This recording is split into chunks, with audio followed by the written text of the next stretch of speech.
কোন কোন সময় গীবত করা জায়েজ আছে? কোনো ব্যক্তি যদি এমন কোনো কাজ করে যেটা তার নিজের জন্য বা অন্যের জন্য ক্ষতিকর হবে, এইটার সমালোচনা যদি এমন কোনো ব্যক্তির কাছে করা হয় যার কাছে করলে তার এই অপরাধে লিপ্ত বা ভুল কাজে লিপ্ত লোকটির সংশোধন হতে পারে, তাহলে সেই রকম ব্যক্তির কাছে গীবত করা জায়েজ আছে। ধরুন সন্তান ধূমপান করছে বাবা মার অগোচরে, বাবা মার কাছে যদি সেটা বলে দেওয়া হয় তার অগোচরে, এটাও গীবত। কারণ গীবত হলো কারোর পেছনে এমন কিছু বলা যেটা শুনলে তিনি অসন্তুষ্ট হবেন। অতএব কেউ ধূমপান করছেন সেটা যদি তার বাবার কাছে মায়ের কাছে জানিয়ে দেয় কেউ, নিশ্চয়ই শুনলে তিনি অসন্তুষ্ট হবেন। এটা গীবতই, গীবতের সংজ্ঞায় পড়ে। কিন্তু এই গীবত জায়েজ আছে কারণ এটার উদ্দেশ্য হলো ওই ব্যক্তির সংশোধন করা। এখন কারোর সমালোচনা এমন কারোর কাছে করছেন যেটা আসলে কাছে করলে কোনো সংশোধনের আশা করা যায় না।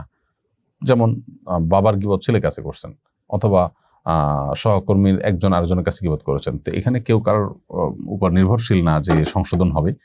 এরকম ক্ষেত্রে গীবত করলে সেটি হারাম থাকবে, বাট সংশোধন আশা করা যায় এরকম ক্ষেত্রে গীবত করা জায়েজ আছে।